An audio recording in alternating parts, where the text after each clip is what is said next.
Welcome back to Walk with the Doc, June 2018. A little bit of information regarding travel as well. Whether you're flying somewhere or driving, want to make sure you bring your medicines. Right, Dave? That's right. Very important. We don't want to get the call, I forgot my medicines in Doylestown. Well, where are you? I'm in Cancun. We can't help you out necessarily, so make sure you bring them. And when you bring them, make sure they're in your carry-on. Luggage gets lost. All right? So in your purse or your carry-on, bring your medications. If you're driving somewhere, don't leave them in the car in the hot sun. Reduces the potency for sure. So you want to make sure you don't get involved with forgetting or having your medicines lose their potency because you let them out in the car. Today we have a repeat speaker. You all know Dave Martens. Dave is the clinical manager of cardiac rehab at Doylestown Hospital.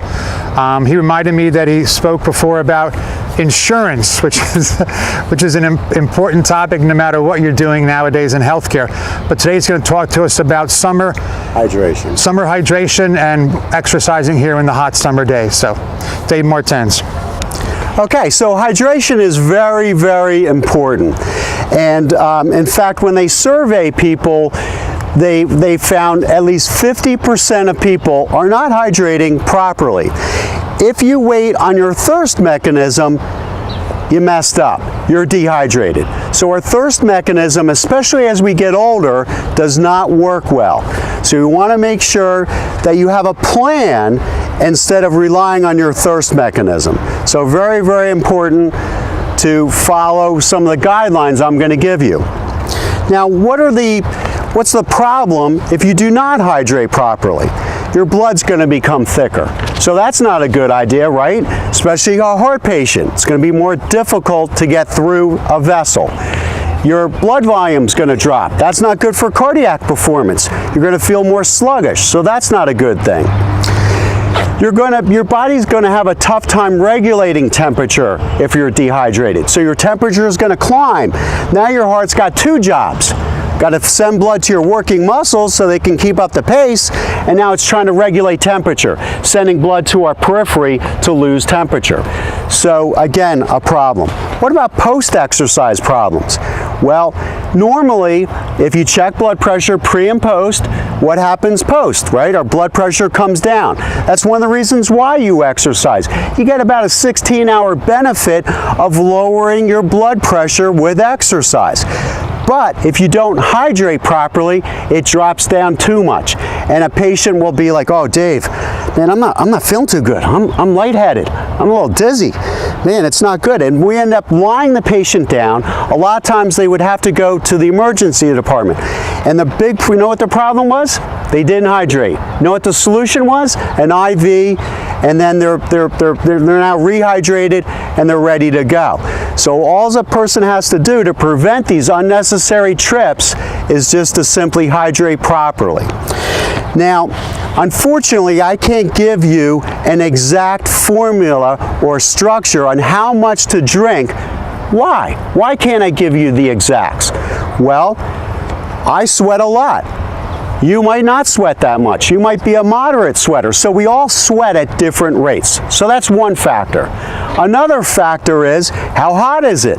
Is it sunny? Is it cloudy? Is it humid? How intense am I exercising? How long am I exercising? So a lot of variables. So you can't go by an exact amount, but I'm going to give you some good guidelines to help prevent you from having some problems. So another thing, just to kind of give a sense, hey, am I dehydrated? So what I tell my cardiac patients is, when you do a sit to stand, if you notice you're a smidgen more lightheaded than you normally feel, because a lot of heart patients, because of the medicines, will have a little bit of that, you're dehydrated. Try hydrating, drinking 16 ounces of fluid or less depending on your situation, and see if you feel better. Another one is the color of your urine. So if your urine looks like apple juice, you're dehydrated. If your urine looks like lemonade, you're doing a good job with your hydration. So color of urine can be helpful. If again, we're just talking around the house. If you're just, basic activities, if it's been an hour or so and you haven't had something to drink, you should drink, because you're going to be going towards becoming dehydrated, especially when it gets hotter outside. All right, what about a plan for becoming, for preventing this? So first of all, what most experts recommend is to weigh yourself before you exercise and weigh yourself afterwards. So if you're a pound lighter, you want to, there's 16 ounces for every pound. So drink 16 ounces of fluid. You might need to drink a little bit more, but at least drink 16 ounces of fluid. So weigh yourself pre and post.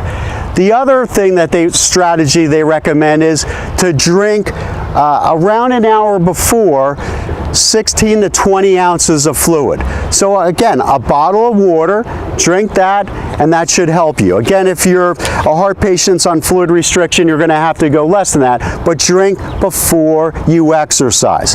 Then what about during exercise? Now this strategy works great for our cardiac patients and gym goers. So for our heart patients, a lot of times we'll have them do 15 minutes and then they'll go to another exercise and do 15 minutes. So in between those two exercises, drink about 4 to 5 ounces of fluid. That works out great. We have these little plastic cups, about 4 to 5 ounces. So drink that and that'll give you protection. Then at the end of exercise, weigh yourself. If you weigh 200 and you weigh, 199, drink a bottle of water and you're good. And these are strategies to help prevent dehydration. Now the last thing is, should I drink? Well, I got two things. First of all, can you overhydrate? Can you drink too much? What do you think? And the answer is yes. The kidneys can only get rid of 32 ounces in 1 hour. So if you drink too much, now you're going to dilute your electrolytes. That's not good for a heart patient or anyone. Now you're going to hold on to more fluid. It can accumulate in your lungs. That's not good. In your brain, nausea, lightheadedness, headaches, seizures, coma. So you don't want to overdrink. If you follow what I told you, you will not overdrink and you'll be fine. The last final thing is it water or is it a sports drink? And the answer lies with how much sweating are you doing. If you really perspire quite heavily, a sports drink's not a bad strategy, because you're not only losing water, but you're losing electrolytes. Now, some people like to dilute the Gatorade, and that's fine too. So those are my tips for today, and thank you very much.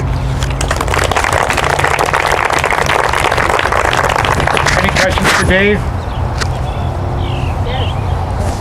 Quick question. Some of my friends use the different laxatives. For instance, Marilax, they say, uses water. Now, is that taking more of that water that we're drinking 3 times a day? I just kind of... I think again, if you follow those guidelines, they'll be fine. So if they, yeah, I think typically if they drink before, they drink in the middle, I think they'll be fine. But obviously, let's say if you have diarrhea, you're going to be really dehydrated, and you obviously shouldn't go to a gym to exercise too if you have that. But if it's a really bad case like that, you're dehydrated. But yeah, for that, no, you're fine. Just follow these guidelines, you'll be fine. Are you including coffee and tea in that 16 ounces? Well, okay, so you can drink other fluids, and that's fine. But around exercise, I would definitely drink water, because the problem with coffee is it's going to make you urinate more. So I wouldn't necessarily count that in with the hydration. Although, again, if you're a heart patient or on fluid restriction, they say you do. So it's kind of a tricky question for a cardiac patient.